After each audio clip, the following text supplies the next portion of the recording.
Welcome in Tuesday edition of Outkick. I hope all of you are having a fantastic start to your Tuesday. We'll try to keep that rolling for you. We've got an absolutely loaded program, so much to discuss, so much to dive into.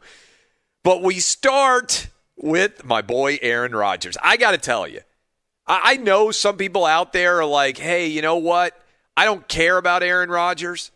And I understand some of you are like, I'm all in on the Packers side. I'm all in on Aaron Rodgers' side, and that there's also people out there who don't care at all. I think it's the most intriguing story that's going on right now in sports because I don't know how it's going to play out.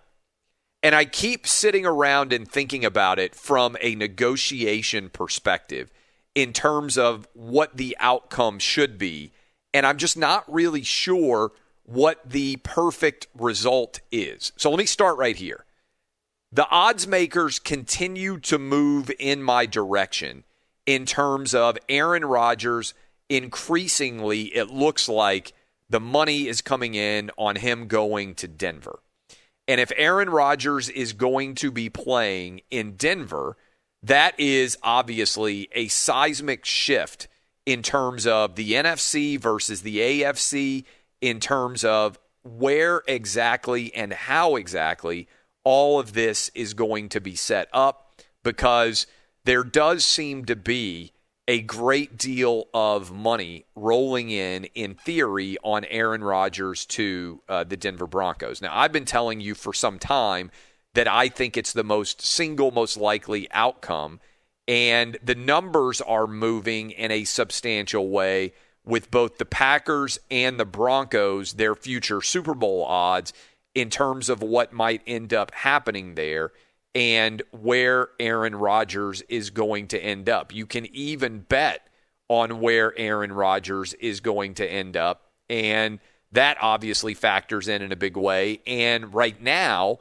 we have got the Denver Broncos as a substantial favorite in terms of where he might be ending up. In fact, I'm not doing Fox Bet Live later today because I've got to run around and do a bunch of things on the larger Fox business. Got to go meet with advertisers and a bunch of other things. But right now, Aaron Rodgers is a decent favorite to go to the Denver Broncos.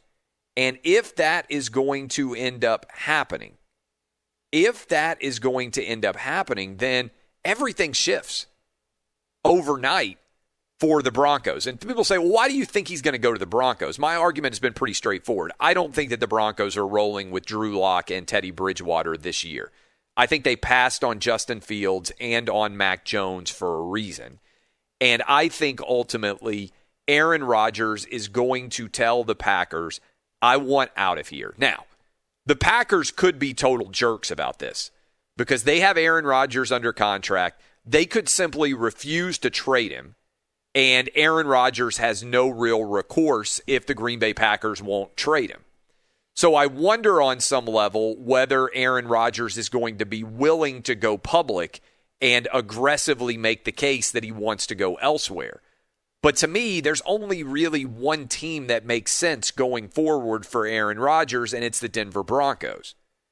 And how exactly does this work itself out? I think what ends up happening is the Broncos are going to have to give their first-round pick away in 2022.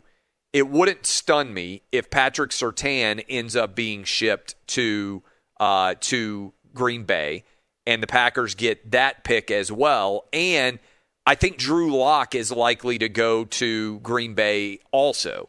That would then give Green Bay Drew Lock, who was a high second-round pick, and Jordan Love, who was their first-round pick, two different young quarterbacks to try to battle it out and see whether one of them can be the future quarterback for the Green Bay Packers.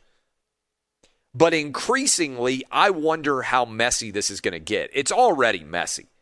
Anytime it goes public like it has, and Aaron Rodgers' people all leak that he won't play there and that he won't come back, and all these situations are in play, it's already a mess. Let's not pretend it's anything other than a mess.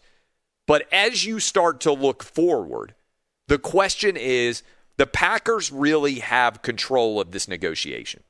And what I mean by that is if Aaron Rodgers isn't released from his contract and or traded, then he has no leverage whatsoever.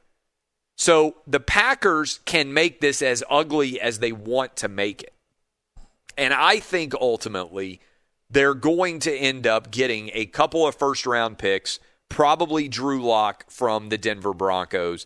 And then the question becomes, with Aaron Rodgers in Denver, what does that do for the AFC West? How does this rebalance the power of the NFC and also of the AFC? If I'm Tom Brady and I'm sitting around, I'm like, my goodness, this is amazing. Because just think about what the AFC West would have at the quarterback position.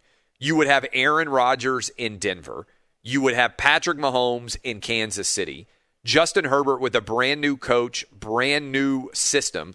And I think he's going to be really successful. He was phenomenal in his first year. And, sorry, Raider fans, you would still have Derek Carr kind of sitting there on the sideline.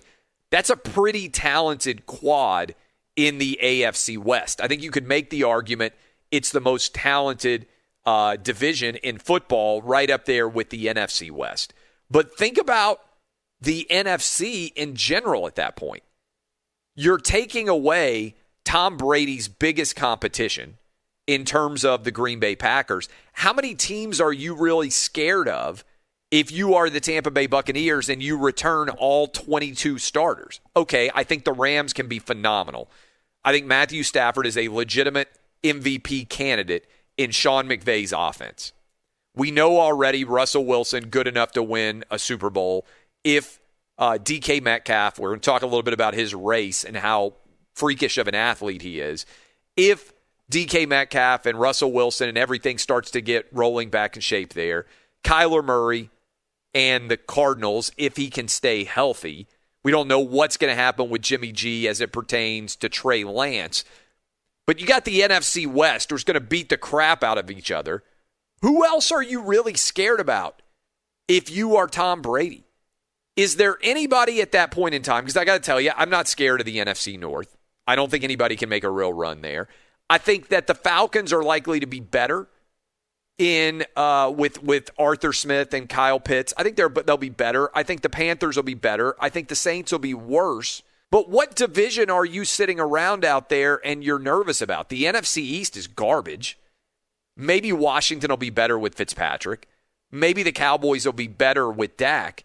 But if I'm Tom Brady, he's one of the biggest winners potentially of Aaron Rodgers being traded because of the balance of power shifting even more to the AFC from the NFC. It's wild.